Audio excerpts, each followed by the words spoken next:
I'm Michelle Graves, your host on today's segment of The Power of Money. I'm glad to have you here. Now, at The Power of Money, we are interested in three things happening. First, we want you to get the necessary education so that you and your family can make the decisions that will impact positively on you in your financial life. The second thing is that you be empowered to prosper. I only want the best for you.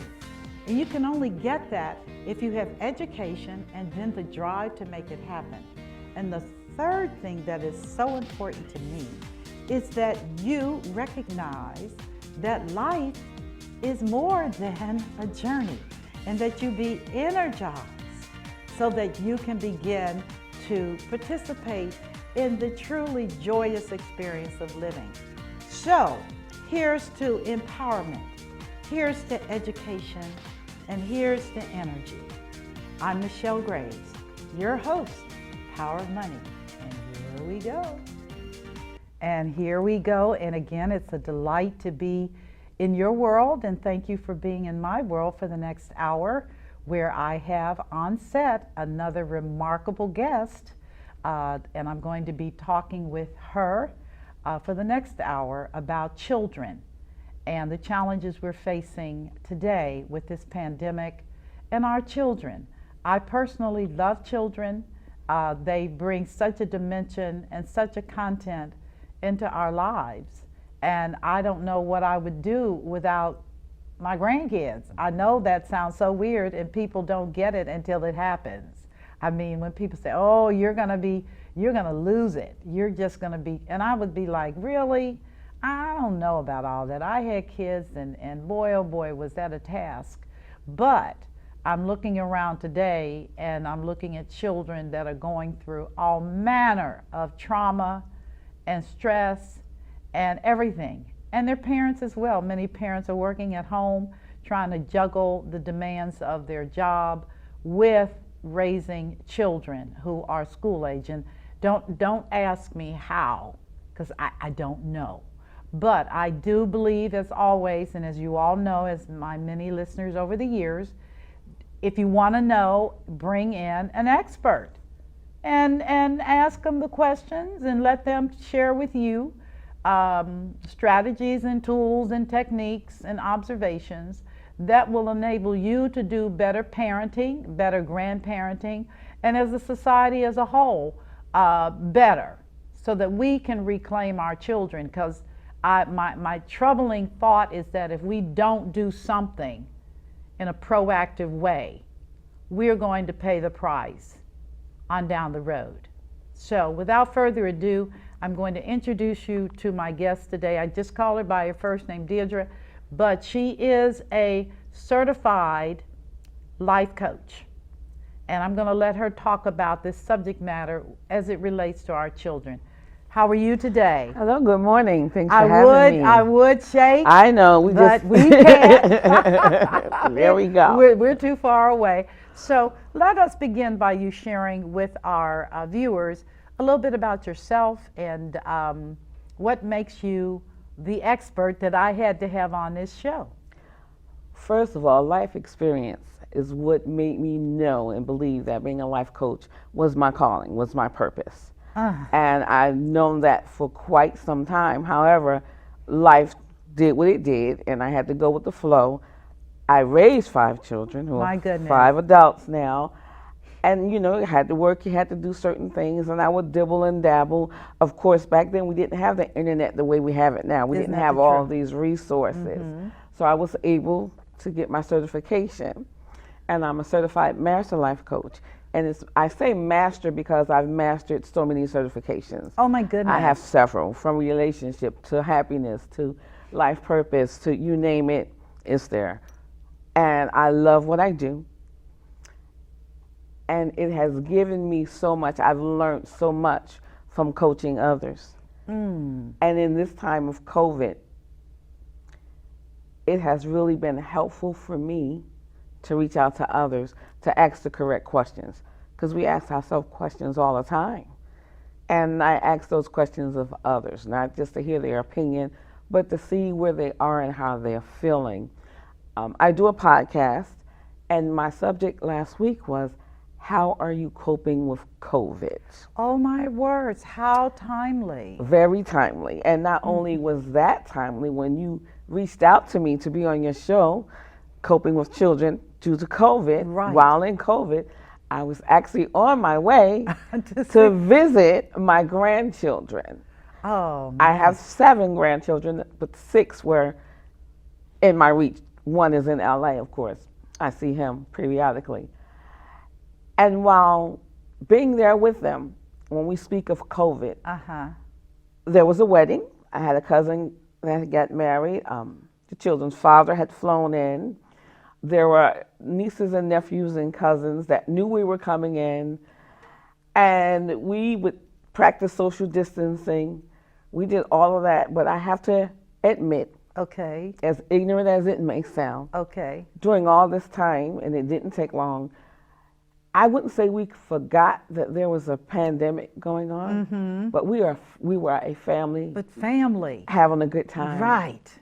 Kissing, and all of the that. above, violating I mean, all the there rules. was the crab feast, there was oxtail night. Oh my gosh. I mean, and you know, someone would knock at the door. We were all on the patio, and the nephew would drive up, and it was as if we did not consume ourselves, because it is what it is. It's blatantly. Gosh. If there was something I could do about it, I'd be a very rich woman at this point. Yes. But people get so depressed. Our children suffer because of the depression of adults, who then in turn become depressed themselves. So that's how it works. The children are sensitive environmental creatures. They pick up everything like sonar, bzz, bzz, bzz, and they see their parents and their families struggling without a clarity as to why. Is that what's going on? And the adults, I won't just say parents, they don't ask questions. Being a life coach is all about the questions. Okay. All about asking the questions. And my first guest when I was actually doing the studio, okay, before I moved to podcast, were my two of my granddaughters, age 11 and 13. Oh my gosh, just at that age. Just at that age. And they were here to visit. That was the other thing. My 2 daughters came to visit. We had family come in. I did a fish fry. There were times when we would walk up on the porch and do this and have a mask on, but 15 minutes later, it just went. It just went, and we all, of course, quarantined ourselves later away from anyone else. But my granddaughters were visiting, and I was working on what I was going to be speaking about. And my granddaughter asked me a question. She says, "Well, can we come to the studio with you?" And I'm working. I go, "Sure." Yes, you can certainly come to the show with me, and you two will be my first guest. Isn't that something? Because we had been conversating, and I had given them coaching exercises, asking them. The first exercise I gave them was to call their parents, okay, and ask them 3 things that they're good at. Then I said, no, ask them 3 things that you're great at. Okay. So they asked their parents that, and they started doing things, and then it made me ask other questions. Yes. So then I said, you guys are going to be great on the show, because we're just going to talk about everything we just did here. Yes. And I found out, talking to my granddaughters about COVID, one of my first questions was, how do you feel about going to school virtually? What was their response? 2 different responses. Okay. The 13-year-old felt like she needed that social, she needed that community, she needed to be in school, she needed to be in that environment, because she felt that she learned better. Her friends too. Very, at that age, very friends, social, very girlfriends. social. And they're both very involved in dance. One does cheerleading, gymnastics. Oh, wow, okay. So all that's been taken from them. Oh, boy. So that's why I wanted to keep the discussion going. Yes. I wanted to see where they were, because I did not want them to even have an inkling of what depression would feel like. Yes. And as an adult, I wanted to make sure that I didn't go there myself, because I'm not working.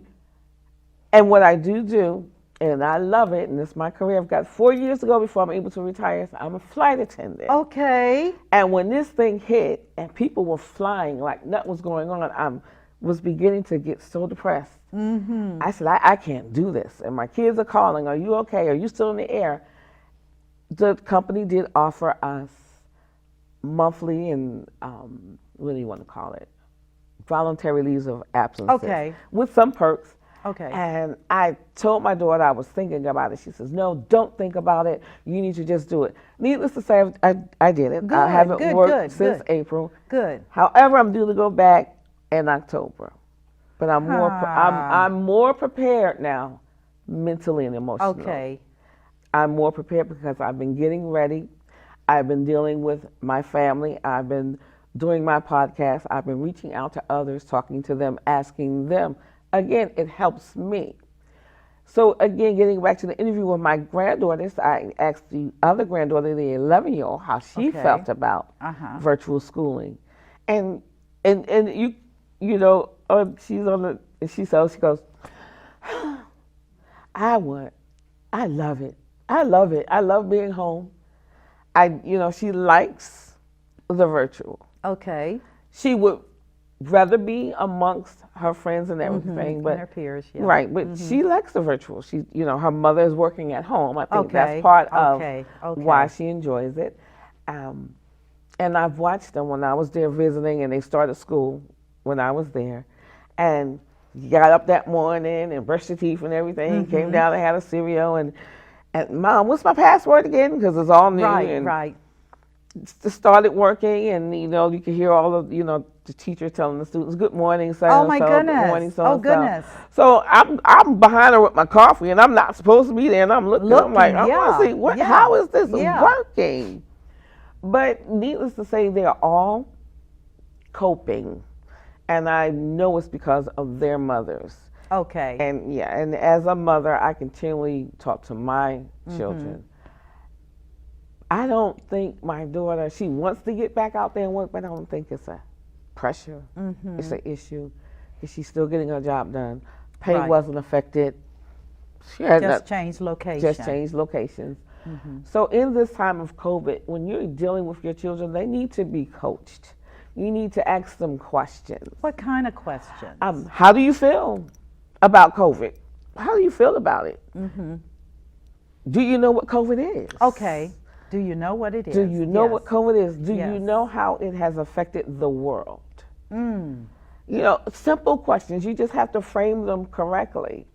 And you want the answers from your children. You want to make sure that they understand it totally. And then you want to dispel any, I don't want to say negativity, because the whole thing is just full of negativity. It's just negative. But you want to dispel anything that may be going on with inside of them that may not be good for them. Okay. And asking those questions, it pulls it out of them.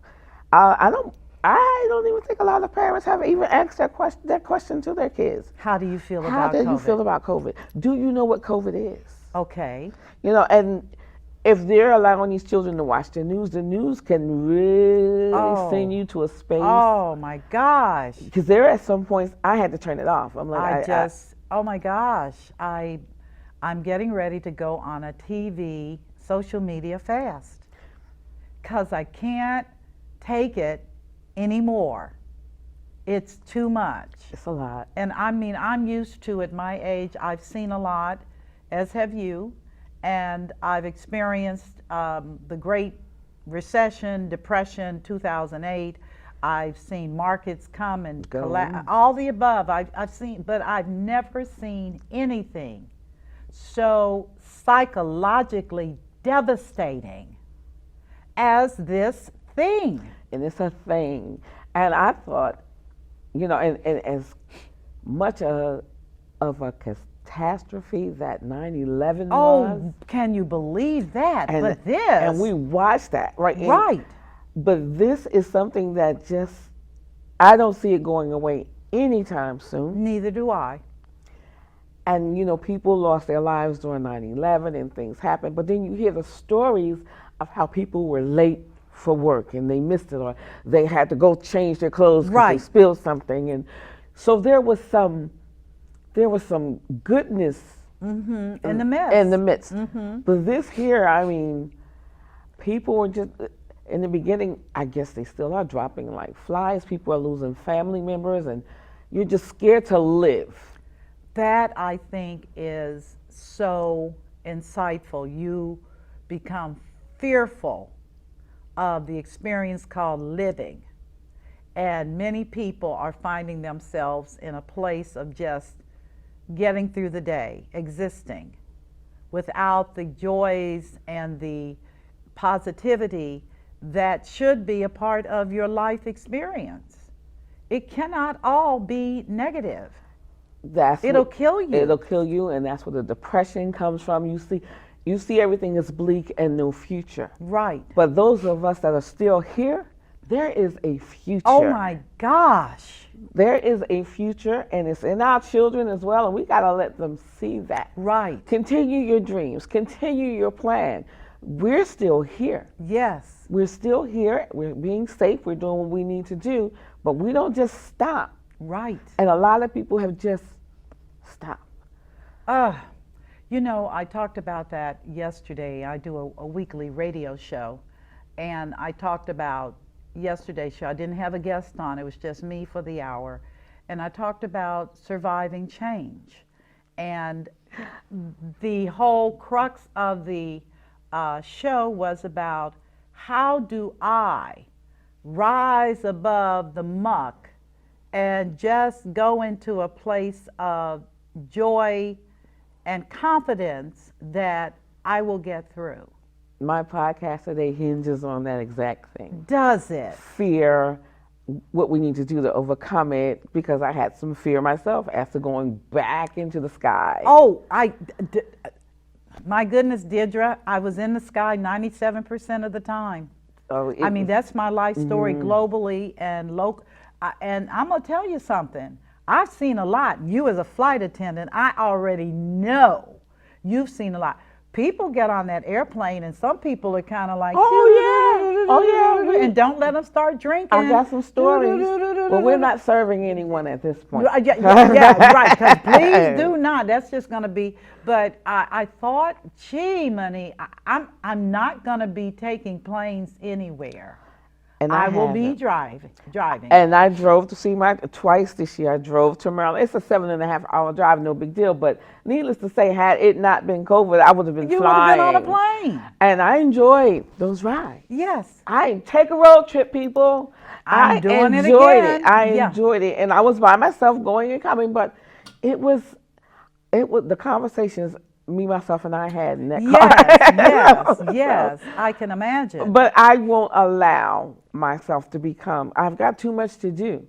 I've got too many other people depending on me. Right. And if I fail or falter, my daughters are going to be, they see us as the strong woman. They do. You know, we're all the above. We're the shero and all of it, right. So, and it's not that they don't know that I can, right, under pressure, whatever, they know, and they know when I get to that point. But they also know that mom knows how to pull herself out of that quick, very quick. I see it coming and quickly. Right. Because it can happen to anyone if we allow our minds to do that. Right. We got to keep our minds, what you say, empowered. Yes. Energized. Yes. Educated. That's your thing. Yes, that really is a heartfelt belief. Over the years, I share with people, soon to be 69 in a couple of months, and sorry, I'm not going down that negative road. I've got to be a beacon of hope for my grandchildren. They've got to know that this too will pass. Exactly. That this is not an in perpetuity situation. It's going to be a long run, but I do believe that it will pass, and how we get through this is so important for the children. They've got to see you in what I call fight mode, exactly. Which is, I don't think so. That's right. This is not going to take me out. No. It's not going to do me in. One of the funniest things about it, though, my sisters, my grandkids, they all know that I like, you get the shoes, the handbag. Yes, oh yeah. Yeah, so I said, okay, now I got to get the shoes, the handbag, and the mask. So I Yes, have to have a mask to match everything. It's like, yes. it's a way of life right now. Yes. So instead of being angry, I mean, we're angry about it. That goes without saying. We Right. don't like it. We hate it. It's awful.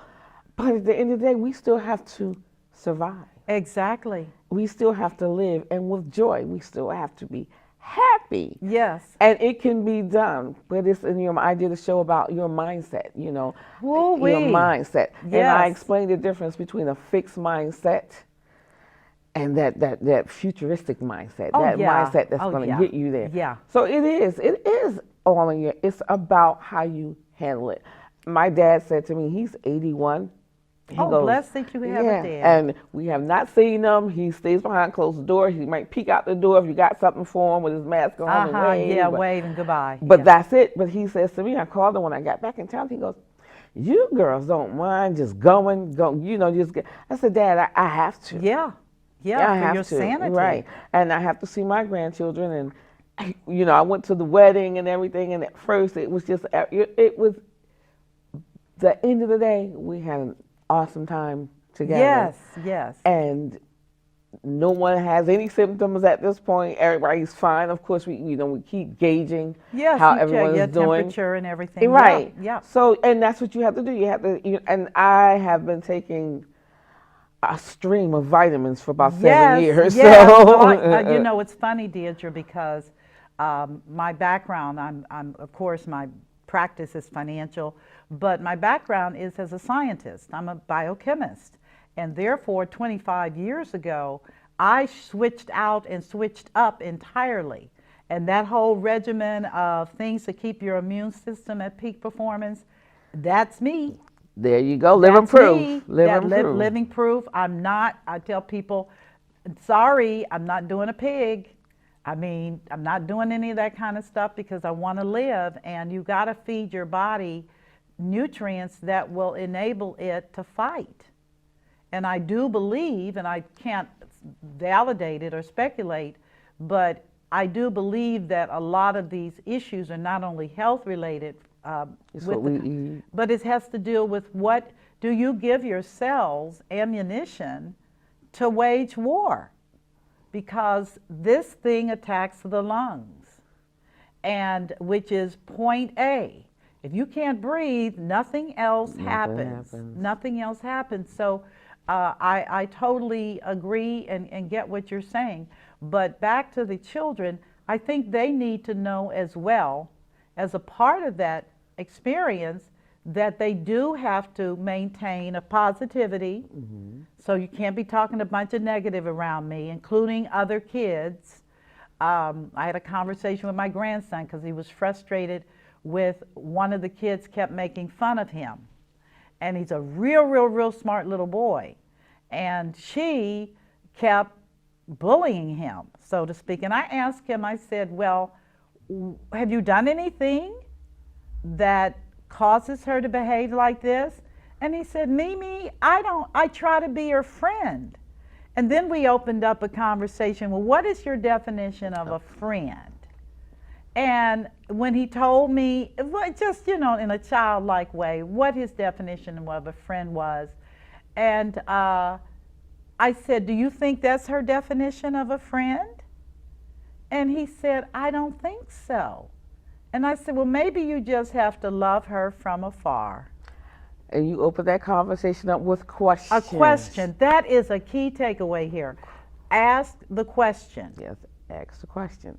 So with these children in this pandemic, the question perhaps should be, how do you feel about this? Mm-hmm. How has it changed your life? How has it changed your life? How would you feel if things were like this for a long time? That is the question as well, because it's going to be a long time. I totally believe it. It's going to be a long time. I just wish they'd be honest with people and tell them that this is going to be a long road. We'll be wearing masks for a long time. Mm-hmm. When I think about flying and being in the industry, we had certain demographics that have been wearing those masks for a long time. Oh, I know. I was going to say, I know you have. So they knew something was askew. I mean, I believe we've been lied to as a people, as a nation. I think so. But what can we do? Right. We're here now. Right. We're And I here will now. say for myself, when I lived in China, and I did, that's years ago, they were wearing masks then because the air was so bad. Right. The quality of the air, and on the airplane, that flight coming out of Hong Kong going into the United States, that's a buzzard. And everybody had on masks.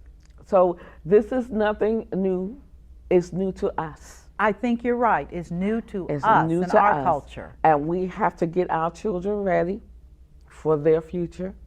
And we have to get them ready for a joyous future in spite of this, because we have to learn a new way of living. Right. And thank goodness for virtuality. That wasn't Isn't here that 30 what- years ago. So, Can you believe it? So see, everything happened in this time. Yes. I think about that. I said for all of our corporate stuff, we do go-to meetings. That's history. We go to Skype. That's history as of January. That's off the plate. I mean, done. And now we have these emerging platforms that are pretty good. Right. I mean, they're not ideal, But they work. but they do work to get the information out here.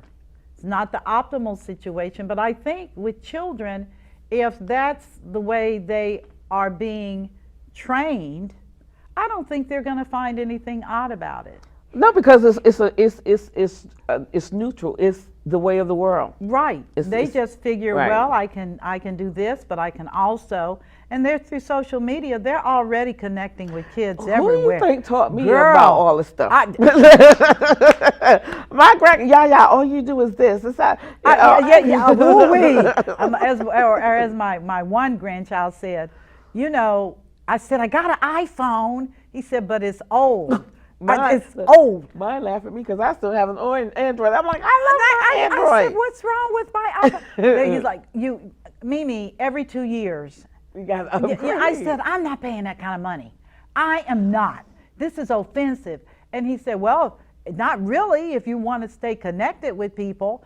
And you know what? They don't even think about it. They press this, do this, do this, do this, and they're done. Same thing with language skills.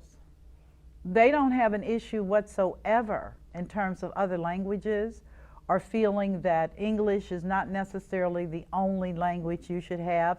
I've met young people that speak 4 or 5 different languages. That's incredible. Isn't that something? That's incredible. They don't even think about it. They don't even think about It's it. the new normal. It is. It's the new normal, and they are equipped with so many skills. Right. And they're going to get through it. Now, and to me, the children are not the issue. It's those adults that are governing them that can be the issue. That's our generation. Exactly. I'm And like, take a chill pill. I do feel for the parent that's going crazy right now with Right. the kids being home. They don't know what to do. They don't know how to do it. They haven't gotten themselves in the right frame of mind. Right. And they're doing a disservice to their children. Right. You know, you cannot just sit a child at the computer and say, Go for it. Right. You have to set them up. You have to get them ready. You got to make sure they're there on time. I had a friend of mine call me, and she's from Jersey, and she goes, you know that they have on the news that 57% of the children have not signed on for school in Elizabeth, New Jersey. Oh no. 57%. That's the majority. And whose job is it to make sure those kids sign The on? parents. The parents. Just like it's our job to make sure they get up and get ready and get out their on time. breakfasts and all the Exactly. above. There is a discipline and there is a protocol for this. Kids have to get up at a designated time. They have to eat their breakfast. They have to have had the sleep. they needed. They have to have the sleep that they need.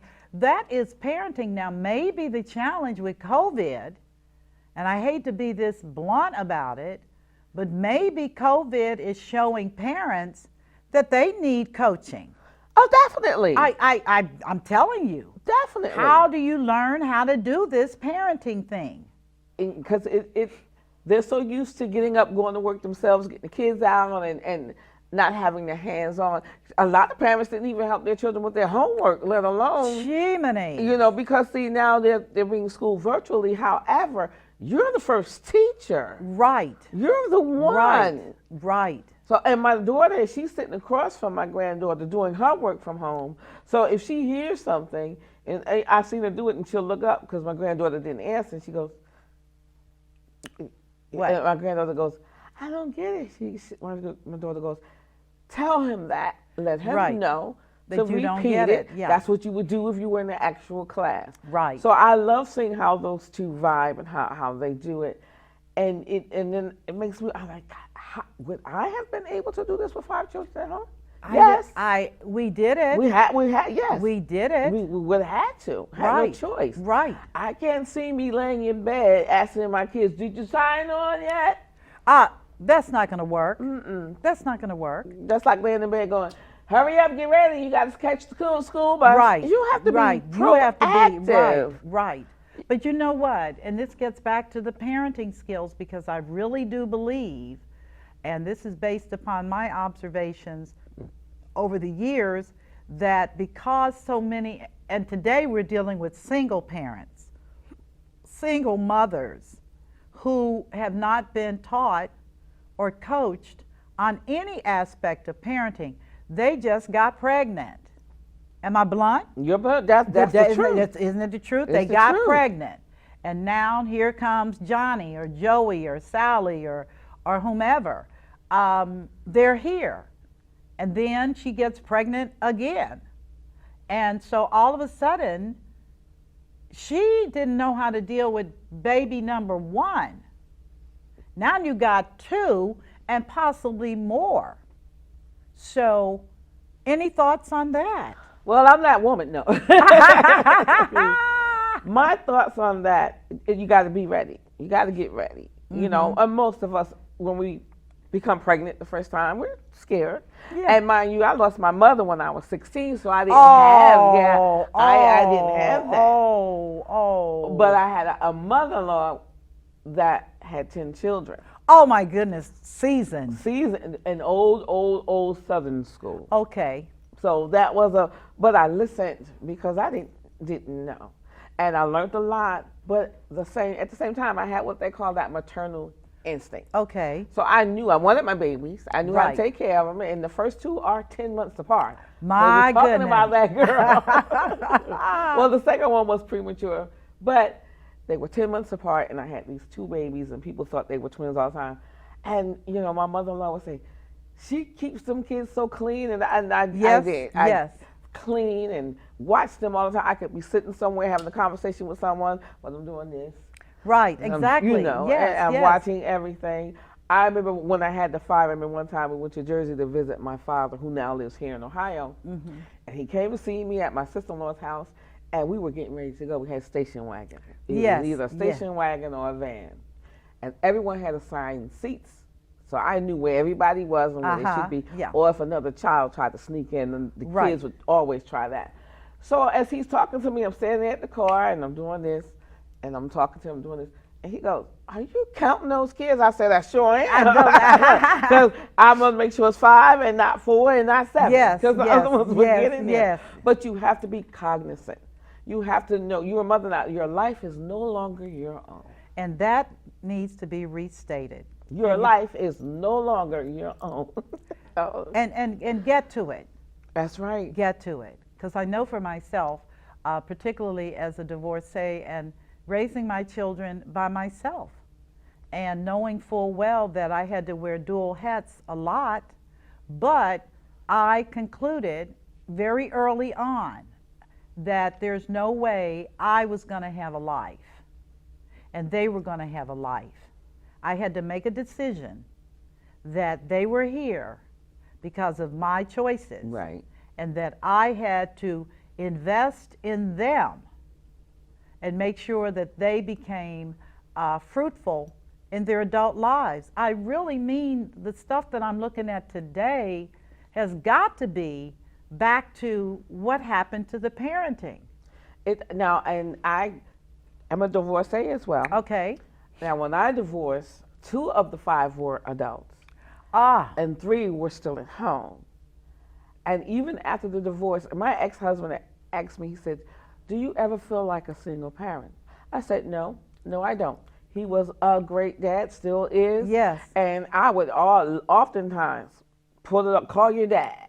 Right. Call your dad. Prom time came, all that. Dad did his due diligence. So I never felt like a single mother, but there were those times when I did feel alone in the parenting because he had moved 3,000 miles away. Yes. And when I would get like that, I would either call him if it wasn't a problem for his now the new wife, but my kids were old enough, call your dad. Right.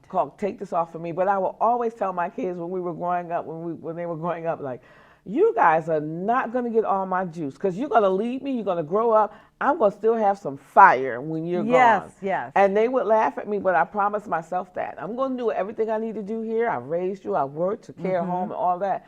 But I'm saving some because I'm going to have a life. Right. I'm not going to be that mother sitting home crying because my kids haven't called me because I'm lonely.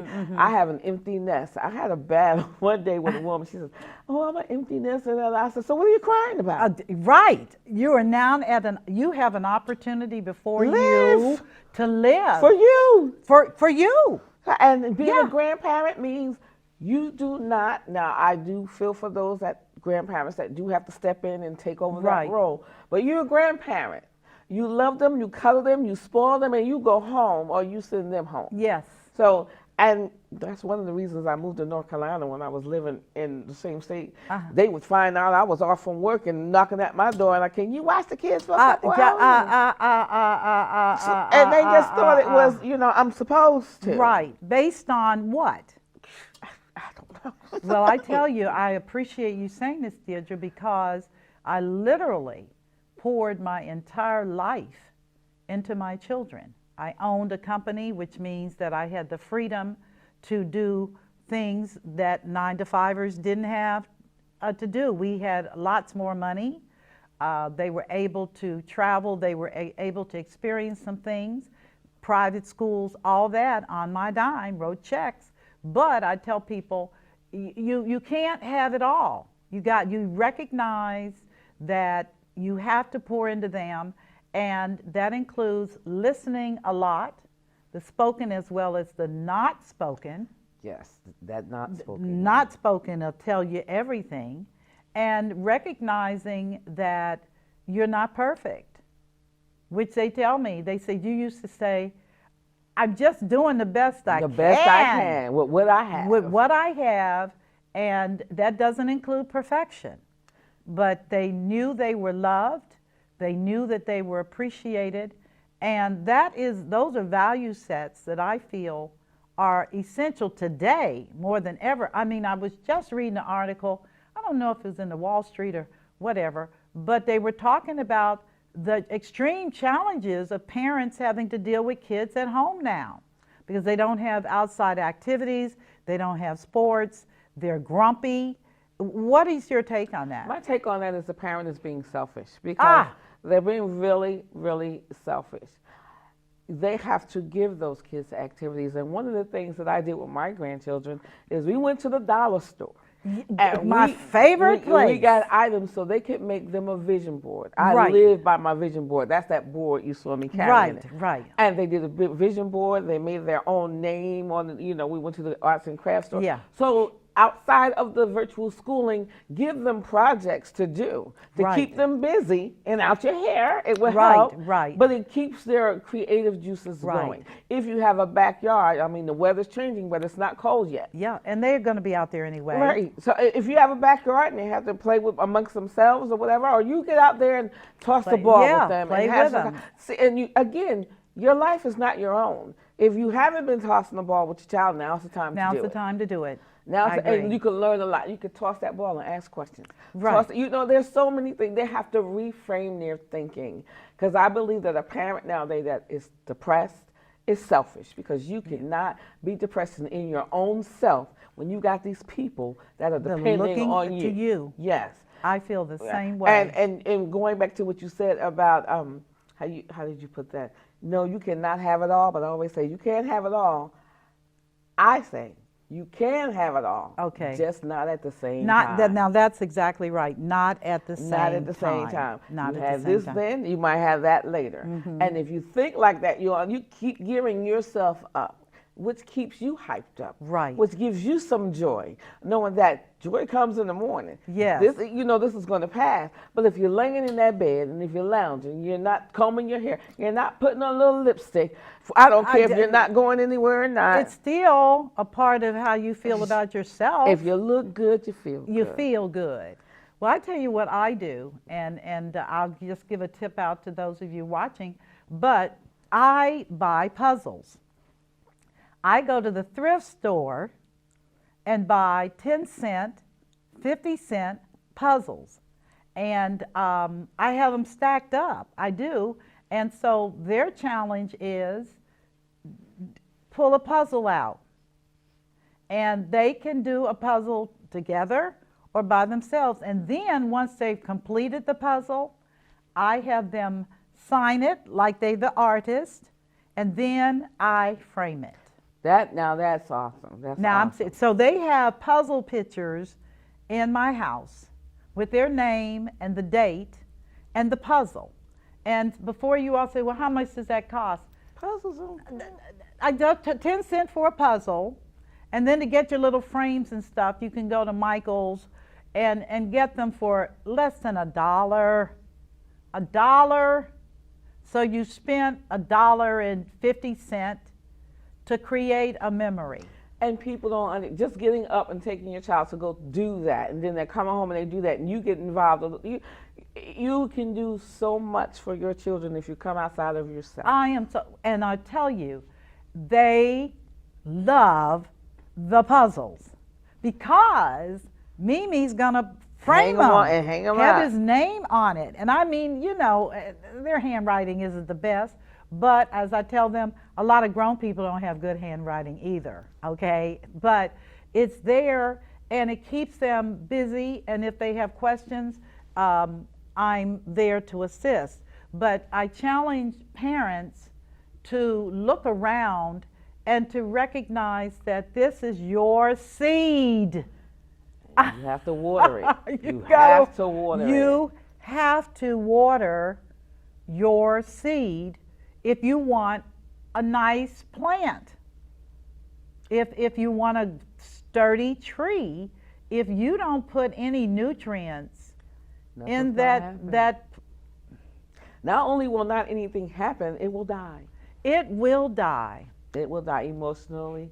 It will just. All I can say to parents is ask your children the questions. Ask those questions. You're going to learn a lot just by asking them those questions. And then they get to hear themselves respond. So now they themselves are hearing what they're thinking. Because a lot of times we think, but we're not hearing. Right. We're not hearing what we're thinking. Right. So they need to hear what they think. They need to repeat it. You need to get into it. You need to make sure that you're into them. It's just so much more. And I know a lot of people, I can't do it, especially if they have more than 2 children at home. One is easy. I'll say that. One is easy. One is easy. One is easy. But after one, it's a party. It's a party. So you have to segment the party. kids. This one is at their area doing make it a fun project. I mean, getting ready for school, you're still getting your school supplies. You're still, you still have things you need to do. Right. So you get involved. Don't think of it as a mundane task. Right. This is your child's education. Right. And this is how they are learning today. And to me, it is it's exciting, but I share for the benefit of you watching, and if you are a parent that has never learned how to parent, and that you don't know how to work with this, or the way you were raised was not optimal. Your parents may not have been good parents. There's a whole bunch of people that have parents that were just jacked up. But it's now on you.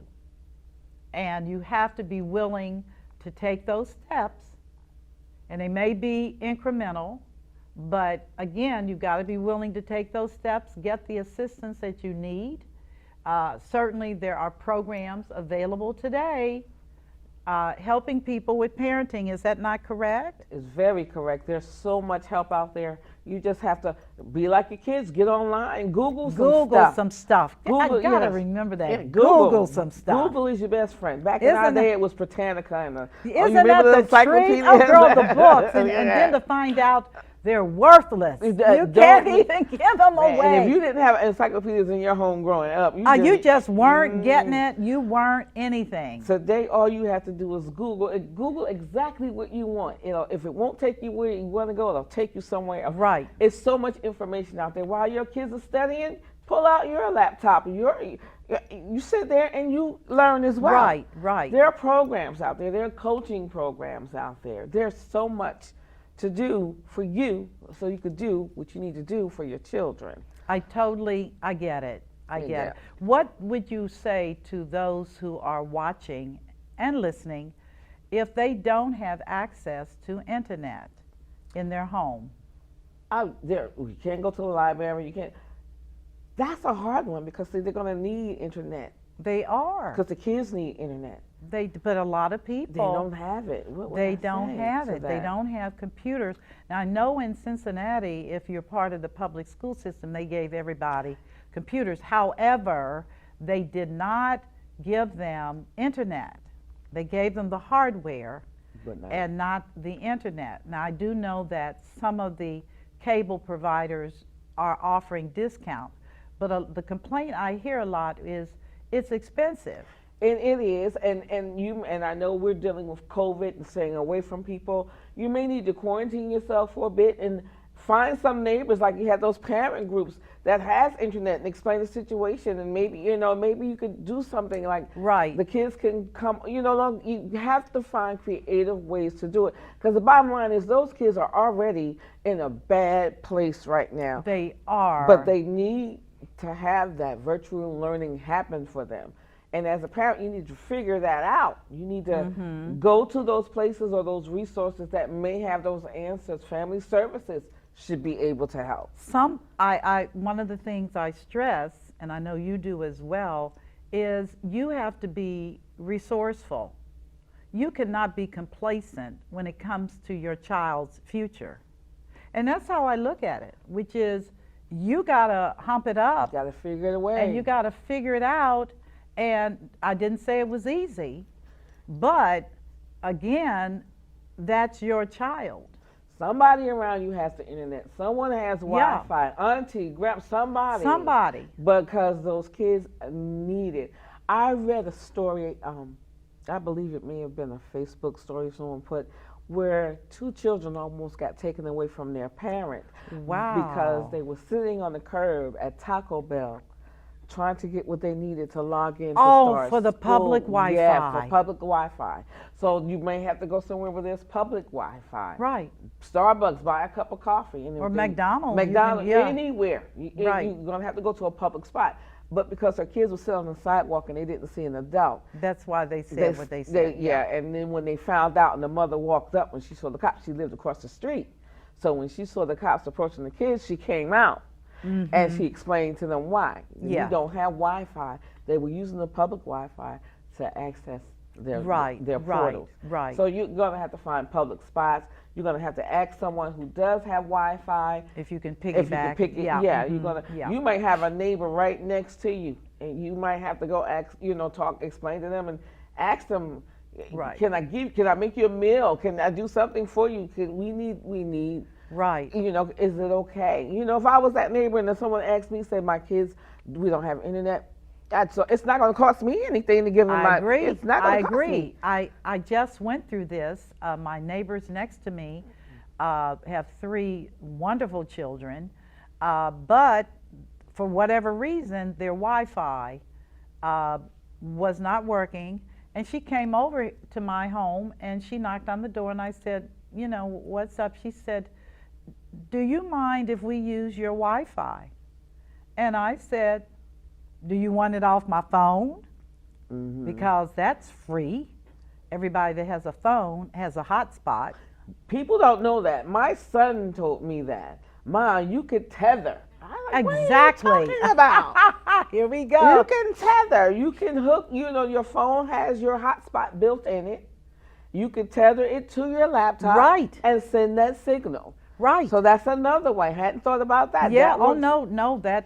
They all have phones. And they all. And they you all have phones. If you have a phone, phones. you have Wi-Fi. Yes. You just period. have to. Yeah. You have to learn how to tether it. Call your phone company and ask them, how do I tether my phone? Right. Use the word tether, and they'll tell you exactly Remember, what you need. Tether. Tether. How do I? Yes. There's a way that we can do what we got to do. Somebody just caught some joy from that because they did not realize. I'm telling you, those are the things that young people can teach you and tell you about technology today, because it's changed the face of everything. Everything. But if you have a phone, you got Wi-Fi. And these kids with these iPhones, if they have to go on school on that, they could do that They as well. absolutely can. So there's a way. There's no way in this day and time you can say, well, I don't have Wi-Fi, my children can't join class. That's very untrue. There's a way. You have to be creative. You have to be resourceful. Yes. You have to think. Get out of those moody zones and depression and come to life. Step it. Your kids need you. Can you please, because we're wrapping up, but I like your mindset, and the fact that you are a certified master life coach is impressive to me. Can you give a phone number? Dialogue with Deidra, that's the name of my show and my business. You can call me at 714-926-0929. I have a 714 number because when I left LA, I never changed it. That's okay. We card our phone number. That's Right. another thing, folks. Your phone number doesn't tell anybody Where where you live. Yes, it used to back in the day. But not anymore. It's everywhere. It's portable. Also, you can email Deidra, DeidreElkerson @live.com. You can email me with any questions you have. I can also send you an intake form to find out what your needs are, and we can have a conversation like that. I advise you to get coaching if you don't know of anyone. Google it. You can find out. Right? Because you may be thinking something is so terrible, so traumatic, and so hard, and you just haven't thought it through. You haven't thought it through. That's all. Reframe your thinking. I think this has been an awesome show. And just for the benefit of those that are, if the camera could, for those of you that are watching and have watched, hopefully if you have children, grandchildren, that you will stop buying things, stop doing trinkets, and begin to invest in your children, because at some point they're going to become adults. And I'm telling you, we're not out here dealing with craziness by chance. Folks were not parented properly, and they're angry. That's what a psychologist told me. He said, Michelle, they're just angry. They were angry children, now they're angry grown people, and they need help. And you don't want to be there. We want to be able to help our children through this COVID. Grandparents especially, you want to be able to listen to them, to reach out to them, and to be there for the kinds of things that only grandparents can bring to the table. So I want to conclude today's show. It was a great show. I think it was. And hopefully you learned some things to begin to empower your lives to get through this. Again, it's all about your mindset in this whole thing. If you're feeling depressed, get out and walk, exercise, garden, dig holes, do something to keep yourself on a positive note. And again, I want to thank my friend Deidra for coming on to the set and sharing with us her insights about children coping during COVID. God bless you today, and you have a wonderful, wonderful, wonderful day. Take care. Bye-bye.